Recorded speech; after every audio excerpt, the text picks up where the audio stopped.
On a scale of 1 to 10, I don't know how I felt with love issues, but we're going to have to talk about it anyway.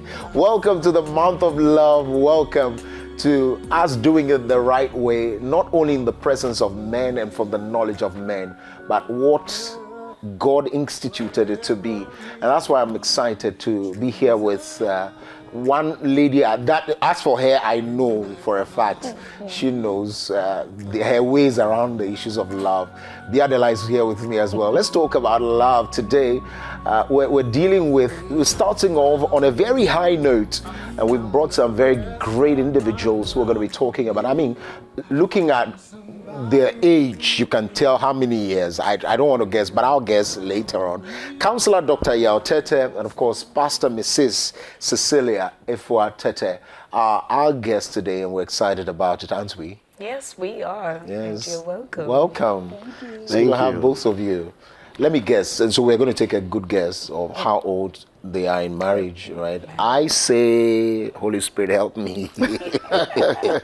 I say 22. And you say? 25. 25. Okay.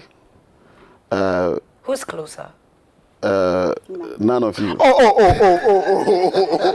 Okay, 30. We don't want to. You are closer. 30 is close. The Lord told me to say 30. So how old are you in marriage?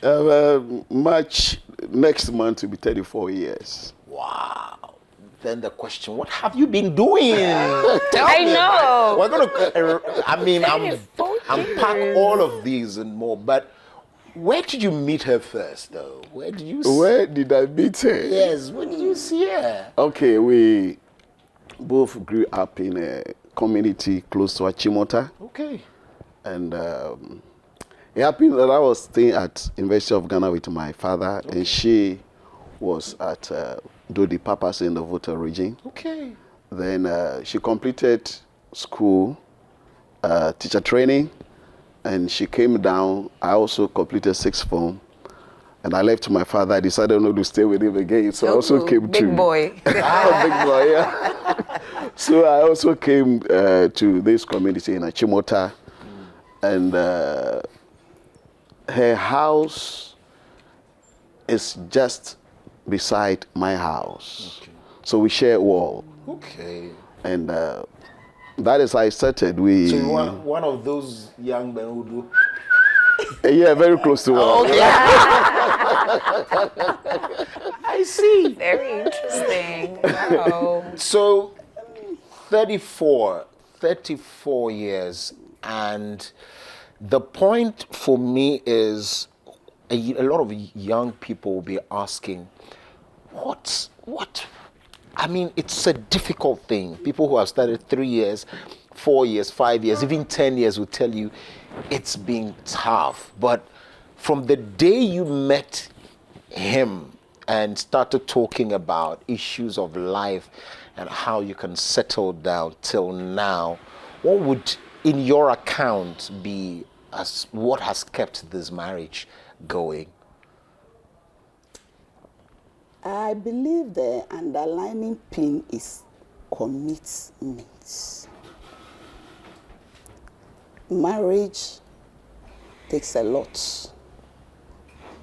It's not taken on a silver platter when people begin to say 50 years anniversary, 30 and co. It entails a lot.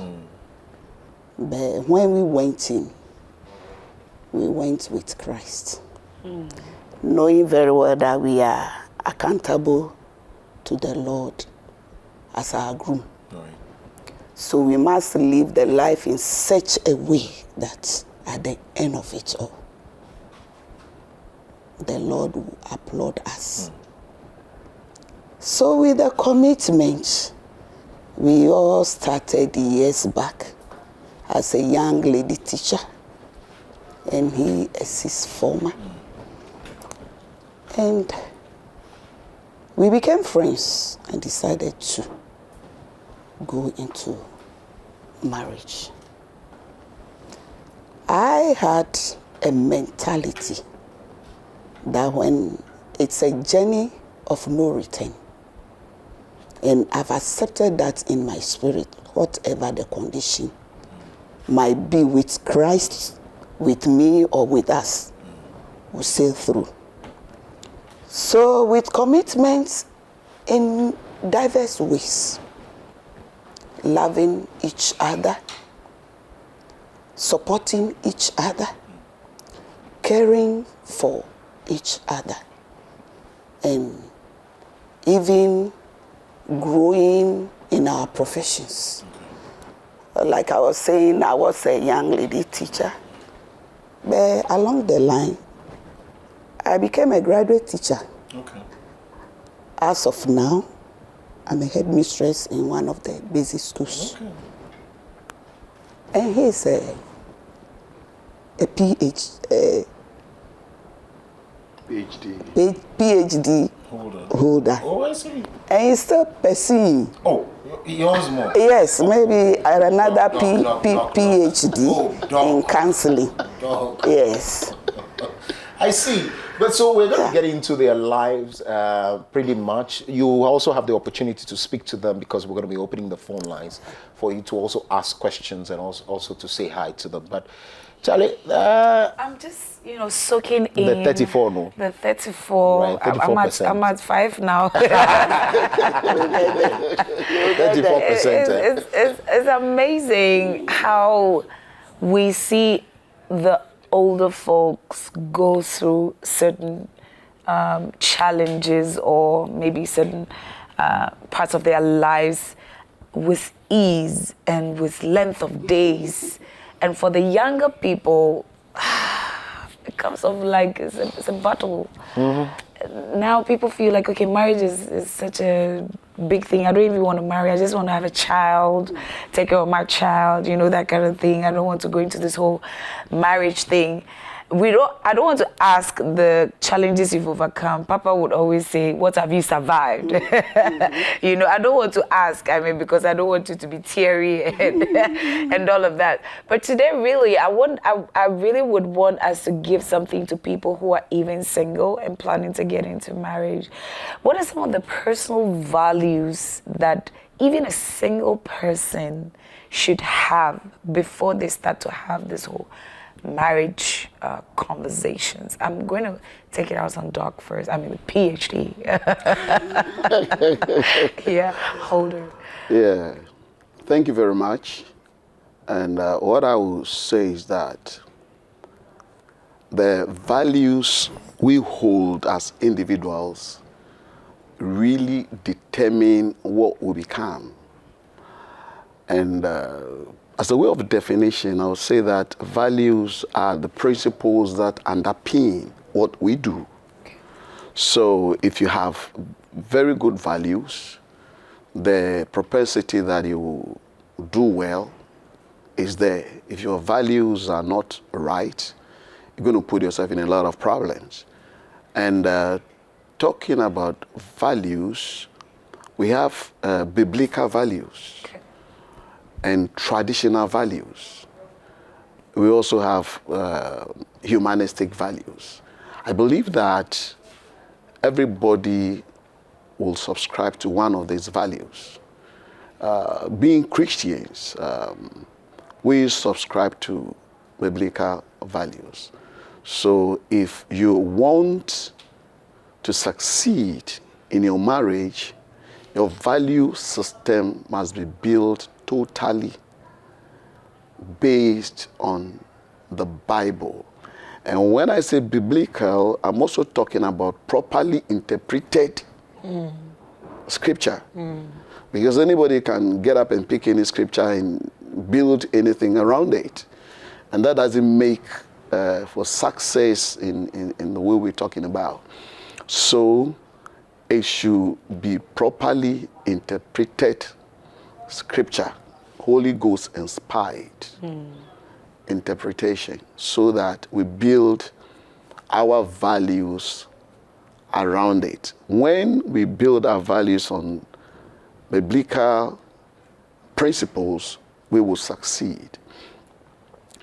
talking about the fact that a lot of people, maybe the older folks, have been able to navigate the difficulties and have gotten to 30 years, 40 years, 50 years, that kind of thing. And then probably the younger folks are having difficulties. I think it's also based on the values. Okay, one of the values we hold is that Bible says, I hate divorce. And if the Bible hates divorce, then whatever the two of us will do to ensure that we don't end up in divorce, we'll have to do it. Okay? Yeah.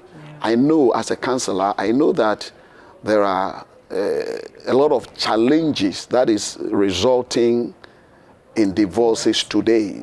That is not what I'm talking about. But the real issue is that the Bible talks about the fact that God hates divorce.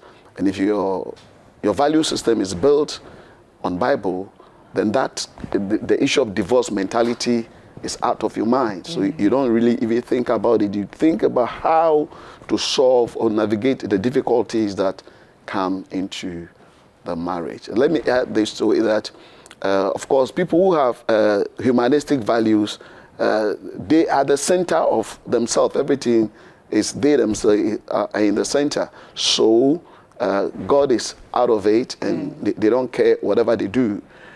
But there is another issue there that has been a problem in a lot of marriages today. And that is, a lot of people carry traditional values into marriage. Okay.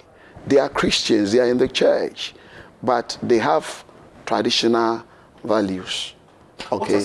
Those yes. Values? Okay, so when we talk about traditional values, maybe I'll mention about some examples. Three, and yeah. Number one, in our traditional setup, a marriage is not complete without children.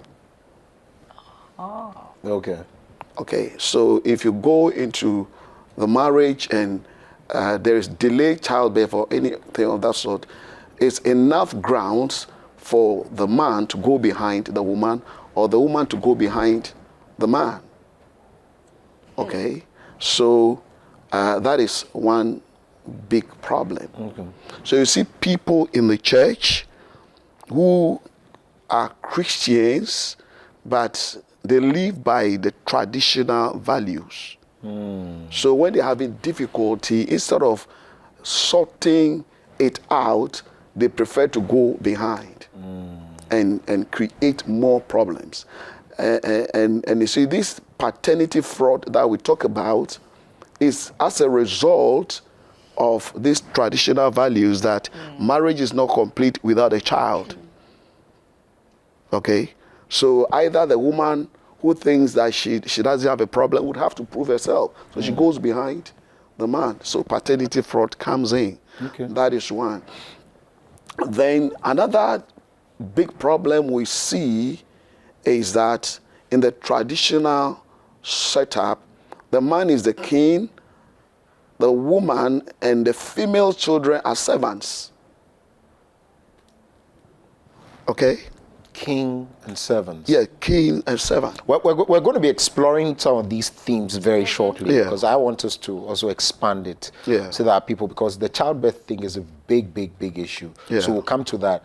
King and servants. What does the Bible say about the man being the head of the home, and how does it marry with the kingship and the servanthood of the traditional setup? Before I come to Mrs. What does the head do? The role? The role. The head is supposed to lead. Okay. Okay? And leadership does not make one a king and the other a servant. Okay. Leadership is living an exemplary life to draw the other people along. So once the system makes it like, oh, the man is at a pedestal where he becomes the king and the woman and the female children become servants, it becomes difficult for proper cohesion in the family, because kingship and servanthood are totally opposite things.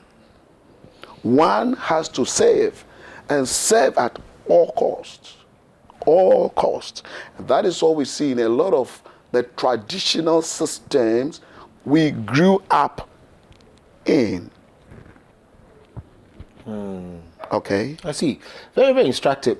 I just want to ask a personal, very personal thing. I mean, largely we get into marriage with the experiences that we came from home, which is very different from the woman or the man, depending on where you are. So, for instance, just as he said, Doc said, your traditional setup could also come from your home. Some people come from places where they've not seen a father and a mother before. And so some of these things are very new. You walk in there. Was there anything that was a shock to you when you met Doc and like, oh, okay, it has to adjust with the issue of values, and then over time you had to work around it as a couple? Thank you. Unfortunately, no. Unfortunately, no. I'm drawing my point. Unfortunately, I didn't grow much with two parents. There was separation. So initially, it was like I became the mother of the house. And as a young girl, in those days, this self-contained issue wasn't common. The usual compound house or cargo house. Okay.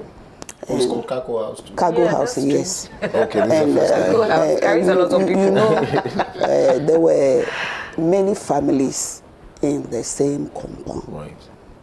So I became so sober and grew with these women. Okay. Anytime they are in the kitchen doing their things, I intentionally go there to help you fan your fire. And then I watch how you go about your things. Okay. So actually, I didn't stay close with both parents to experience real marriage life with them. The only side I saw was when my father started, should I say, misbehaving, going out. The children, you have no say. And along the line, my mother had to leave. But I told you early on, I had my mentality of coming in. So I adjusted myself that way before entering. Since I want the man to do me well, it will be beautiful to make him also progress in life. So I came with that. So we started managing, navigating, and gradually we've gotten to. So there was nothing that was shock to you? Not really. Not really. Right. I see it as part of life. Right. How about and you, since we are from different backgrounds, there should be an adjustment. Yes. No, I just wanted to pick it from that POV. Doc, was there anything that shocked you? No, we've graciously, we have never had any serious issues. No serious issues. Okay. So maybe I just want to say the ones that come to your desk. I'm saying this from experience where growing up as a child, there's no case of we eating together on a table. So everybody has a small table and a stool with your cup, your spoon, your plate. You go, they serve, and then you eat on your table. You can eat together, but it's on your table at your own time and all of that. And then the first experience was that the food was served and I was about to eat, and then she dragged the table closer and I asked, what are you doing here? And I was blunt. I like, no, I don't do this. So that's what I wanted to, because I was coming from a background where I eat alone And I thought that, okay, that was what was good. Was there any? We came from the background where the food is put on the table with communal eating. No. with a lion like me in the house, you can't communally eat. It becomes like the survival of the fittest. Yeah. Jesus. That's what I'm When talking we about. got married, he likes meat and fish so much. And you know, the way we were, now he doesn't Guilty eat as meat, he eats fish. The way we were brought up, we know that either the food goes with the fish or you finish eating Before you and the fish is shared on a tray and you pick according to age. Okay. So the youngest does the sharing and the eldest pick. Okay. So when we got married, I realized that when I serve food, he eats the meat or the fish first Okay. before coming to the food. Then I look at him and I said, initially I wasn't too comfortable. Okay. Because it's like when he's done with the fish, I can't eat the food because mine should Blend with that. Exactly. So I said, no. If this is how he is, then I must adjust. Okay. So when we set table, we eat the fish first, All of us. the two of us. Oh, okay. Then we continue. Okay. Or we share. Okay. I'll keep mine And there. then you can continue with what you want to do. I can't imagine that. I came from a home where there was a lot of meat. I know. Fry fish and Those kind of things. So you see, so that's where I'm coming from, is to say that, of course, before Biadola comes in, when you have personal values, balancing it, what it means is that you have to drop some guards. Yeah. Like you have to say, you know, Yeah. some of these ones I have to give up because it does not match with the other person's values and, Yeah. of course, where it's coming from. And that's why I came with that example. And I think that's really great. Some of the times we don't know, I mean, like he said, dropping your guard, but what then should be the boundaries that we can keep? How low should we go? What should we not give up in order to just make the marriage work? I love Matthew 7:12 or so, which says that in everything, do unto others what you would have them do to you. Right. Okay. And I think that is one of the principles that also underpinned our marriage. Right. What I don't want you to do to me, I don't have to do it to you. Okay. Okay, and that has also been one of the problems in a lot of places where this man says that he's abusing the woman, or the woman knows that she's abusing the man, either physically, psychologically, emotionally, financially, and all that. You know very well that you are abusing that person, right? The question is, granted that you are the victim, how will you feel? How will you feel? How will you take it? Okay. So we must come to the place where we'll understand as couples that you don't do to your spouse what you would not want your spouse to do to you. And interestingly, Jesus said that this sums up the laws and the prophets. It sums up the laws and the prophets. That means that when you refer to the laws and the prophets, you are talking about the totality of the Old Testament. Okay, because the Old Testament is the two major parts of the Old Testament, the laws and the prophet and the poetical, but the law and the prophet are the very, very cardinal part of the Old Testament. So when Jesus said that this sums up the laws and the prophet, he's saying that the totality of the Old Testament is summed up in this verse. Do unto others what you would have them do to you. And that must be one of the biblical principles that underpin our marriages. I see. Well, we're going to be getting into some, if you like, action as well very soon. But you're watching our very first episode on the Love Doctor series. And that will start, of course, February is a month of love. And so we want to make sure that you hear the things right. I want us to dwell on the issue of childbirth and also kinship and the servanthood, and whether or not you've had experiences. So you can call in now. Let us know what you think about it. For me, my experience, I don't know whether it was even 6 months or 7 months, and a neighbor of mine who was also a church member was started speaking to me as to, the question was, why haven't you given birth yet? It was that like upfront. Yeah. And I'm like, no, you don't have to be shy. Do you have any problem down there? If you have any problem, I know where to take you to. And I'm like, but this is like not even 6 to 7 months. How was I supposed to give birth? Was it before the marriage, so that by this time it's germinating, it's getting to, because I was 6 months is enough, for people to start judging whether you can have children or not. But after marriage? In some cultures, I'm telling you, because yes, right? They'll start to ask. It's been 6 months. We haven't seen any changes yet. Are you doing something? Is something wrong? Are you busy? Not having time for that? So I want to hear the societal pressures from our viewers. Have you had that? What has society taught you in your marriage with childbirth, especially? Also, do you have a man who always wants to be a king, served as a king, called my lord? Do you find that romantic? Do you find it a bit, whatever? But did you have any challenge with childbirth from the beginning, where society was pressuring you?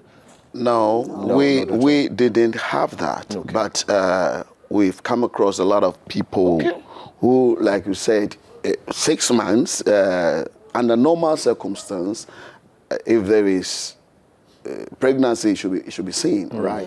So that is what people think. But a lot of people go into marriage with the idea that they have some other things to do, and they would have to do that before they even think of pregnancy, right? Yeah. You don't know what is in the mind of the person. So why do you start to judge the person? The other question is marriage just about childbirth? It goes beyond that. Okay, so there's a caller on the line. Gifty is calling us from Kaswa. Hi, Gifty, can you hear me? Hello. Gifty, you're on air. Talk to us. Oh, okay. Please, I want to ask if you have been married for 5 years and you have no child,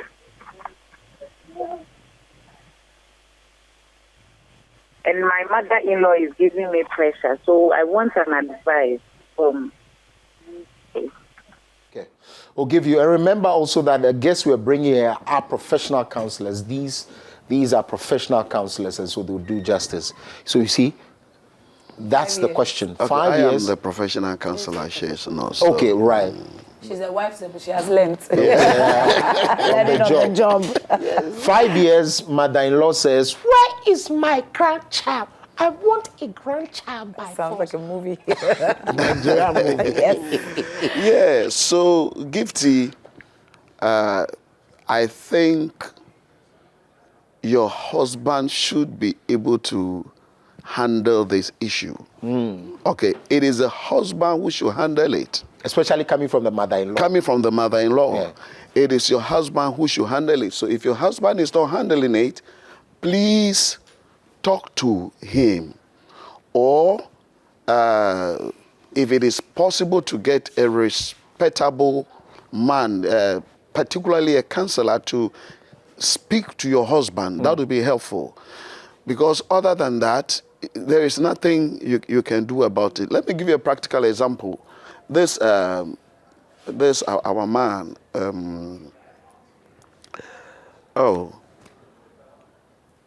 The counselor? No, he's not a counselor. He is a film star. He does this thing. Okay, I see. In Ghana? Uncle Ebo. Oh, Uncle Yeah, Ebo. Uncle Yes, Ebo. yes. He gave a very nice solution to this problem. Okay. On Sunny FM, I listened to it. He said that he was having the same problem, right?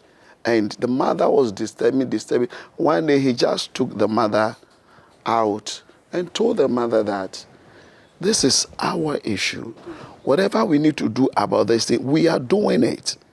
And so please stay away from it and we will handle it ourselves and see what God will do for us. And he said after that, the mother stopped disturbing. So the man must stamp some authority and say, you know what, mommy, Don't come here. Is this our terrain? Yes. Allow us After all, birth, it is not within the power of the individuals to do it, apart from the medical examinations and the things you can do. Mommy wanted to come in. Before Mommy comes in, please don't forget the thoughts. Let's pick this call.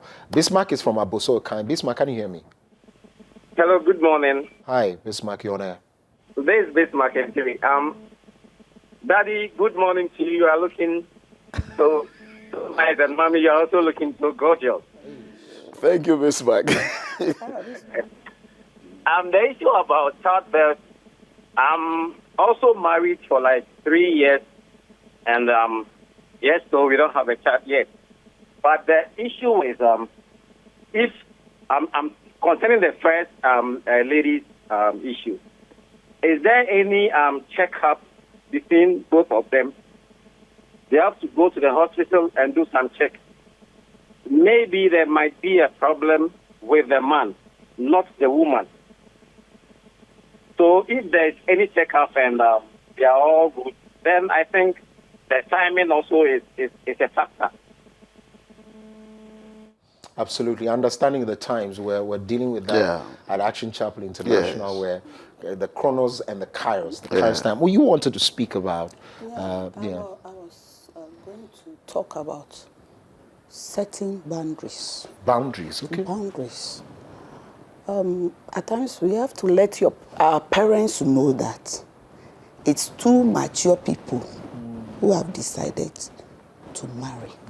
So issues of this sort, they have to be careful the way they come in.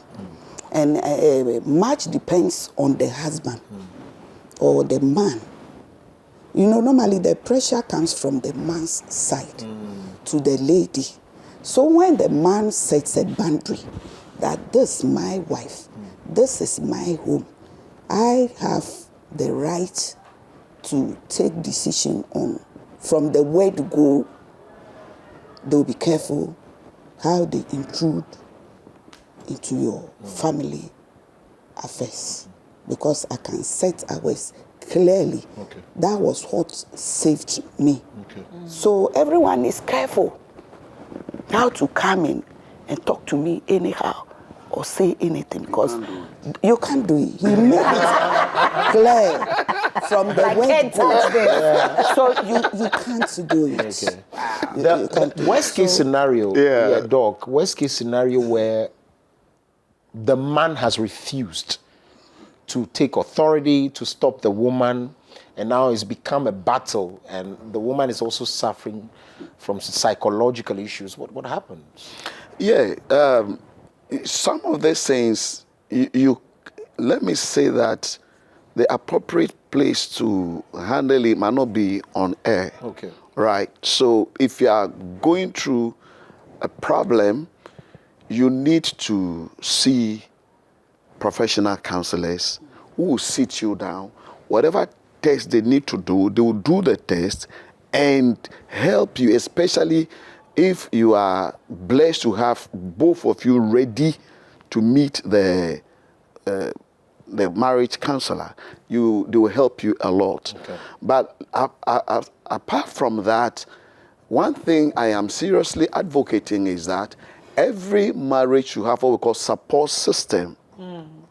A support system is a very respectable person to both of you, right? To both of you. Either a professional counselor or somebody who the two of you respect so much that you are ready to be accountable to the person.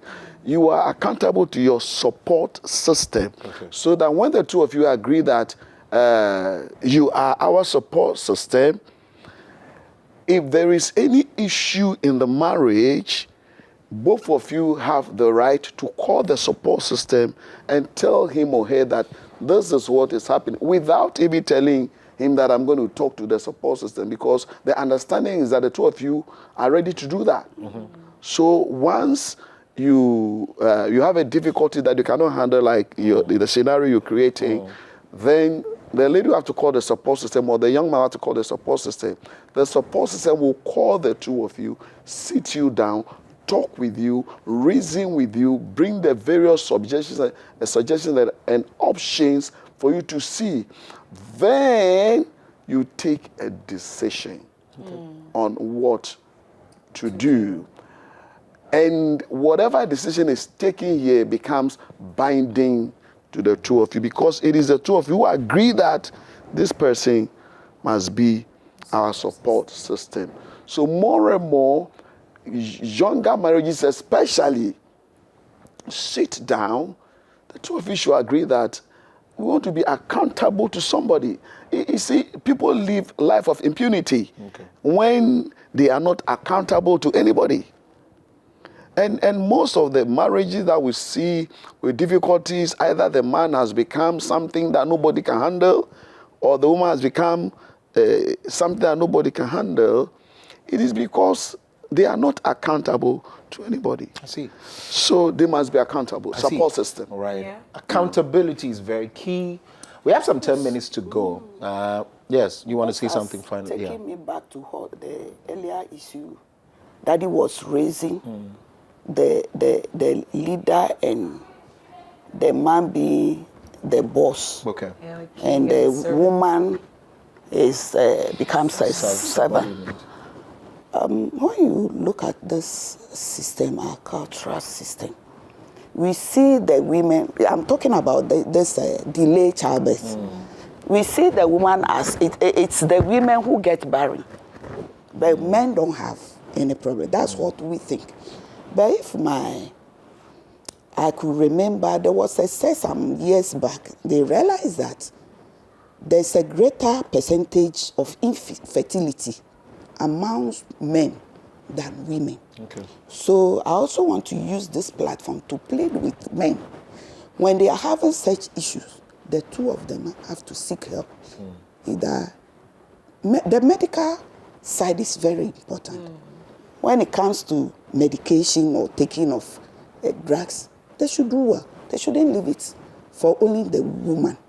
Maybe you might be the man. The man might be the cause. So let's look at that one carefully and do the right thing. All righty, and do the right thing. Well, it's just a beginning of a lot of conversations to come. So we have some 13 days to go to end, but we have about some 9 days to go because of the Mondays to Fridays that we work. We want to get into Laugh Whisper. This is a game we want to get into, right? One of you is going to have a headphone on, and one of you whisper something. You have to be able to read the lips of the person, with what the person is saying, and you have to say it. And so who gets the headset and who gets to read the lips? Maybe it should be a good lip reader. Maybe she will be. Are you sure? So we're It's going to go both ways, actually. yes. So just, the moment you're done, she gets to do the same thing. Some few. Yes. Some few. Yes. Some So few. here you go. You put it on. Let it cover everything. Okay, so we'll play some music as well at the background. Yes. So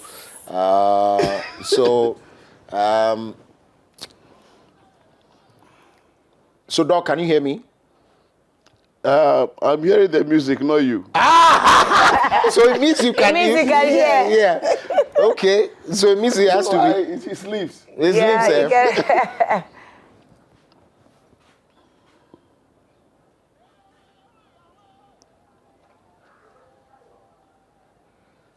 Okay. So tell Doc, love is beautiful. Love is beautiful. She said what she said. Yes. Love is beautiful. Wait, did you hear it or you saw? Oh, okay. That's amazing. Okay, so now we have to give it to mommy to try. Okay, so I Okay. thought we'll do some rounds. Okay, great. Why not? More rounds before mommy comes in. Mention your basic food, maybe a plan for tradition for him or something, a food for him to say. Banku and okra stew. No, this one I didn't get it. So say it again. Banku and okra stew. Banku and okra stew. His favorite dish is Okay. That is not a lie. That's not a lie at It's all. one of my favorite dishes. Okay. That's it. Okay, so say anything now to him. Lastly, Daddy, you have been an awesome husband. It's like lastly, you have been a good husband. Is that close, very close. Say it again. Daddy, you have been an awesome husband. I'm getting a husband, but what is coming is I see. So let's change over. So he says, Daddy, Okay. you have been an awesome husband. okay. Yes. That is true. So yeah, the lie you would have to say it too. Yeah. Okay, so this is what we're going to say. I love the music. Oh, you do?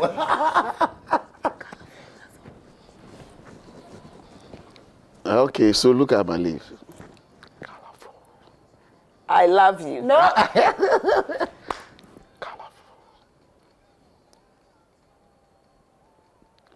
I thought she's a good mom. Just whisper it. I love you. Maybe use the Ghanaian English. You are using the British English. Even the word is not coming. It's not so coming. whether All right, so I let's should Not a use bit. I will love you. It's close. Those are the read lip. she's only thinking about love. It's the only thing. I agree. the word is colorful. Colorful. So the next one. Colorful. Yes, okay, so the next one. I want to take you out to the beach. A little louder, not a whisper. Okay. I want to take you out to the beach. Hey.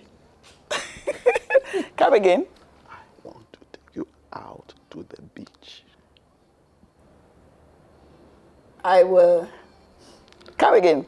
I want to take you out to the beach. I want you to. No. So I want to take you out to the beach. beach. I love the beach. I love the beach. I know. We go to the you beach. do? We do. See, that's amazing. That's amazing. So Beautiful. Now you can take it off now. Thank you. Let's have your final words before we go. Let me start off with you in about a minute to our viewers on in this month of love. In this month of love, what I want all of us to learn is we can marry and marry well.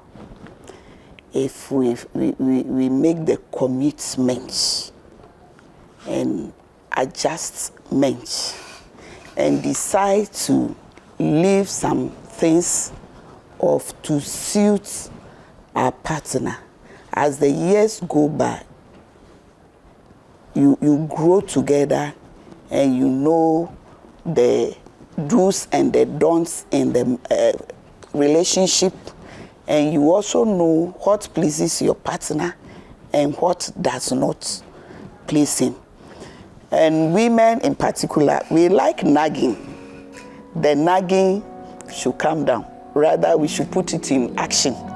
We should do well to keep quiet and do whatever we need to do to help the relationship. Thank you. Absolutely, Doc. 1 minute. Nagi is a speciality of women. It comes with the curves.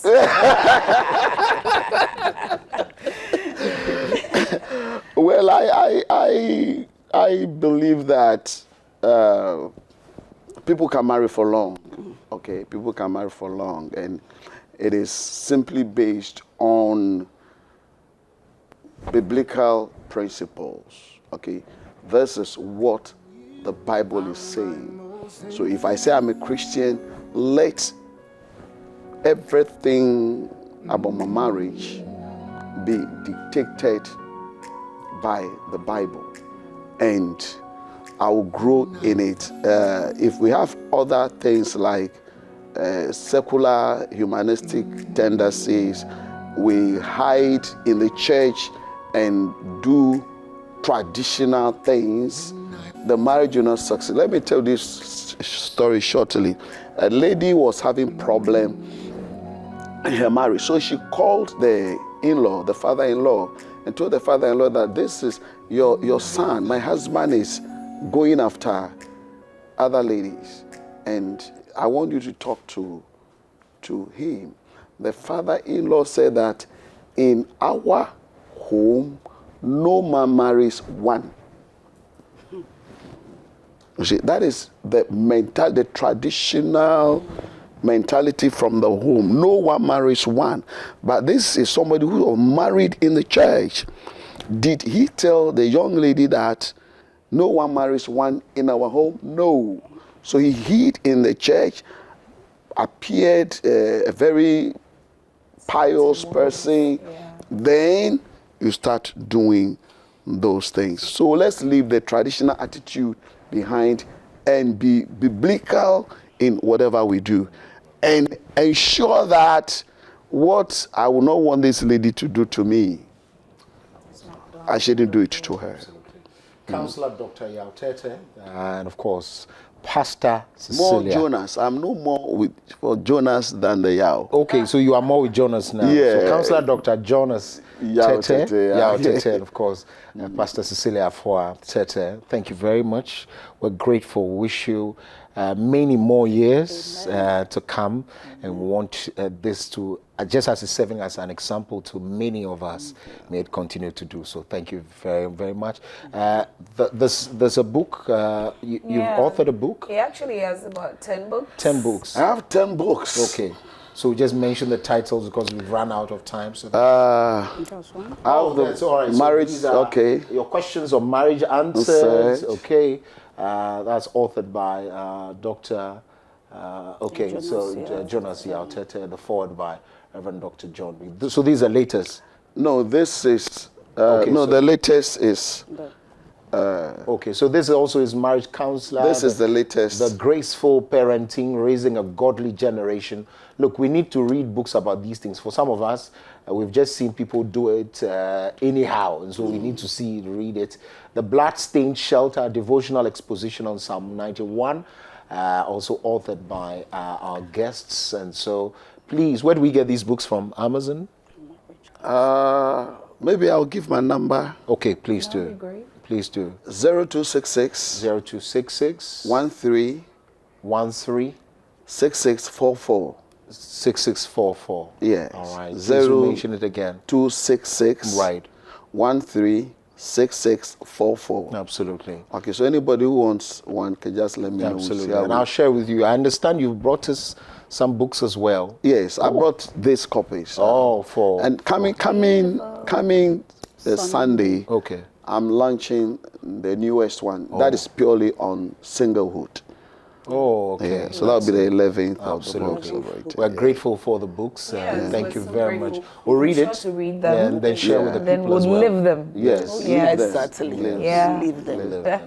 Alrighty, and so that's it. So from 8 to 9 till the 14th of February, we're going to be bringing you conversations like this.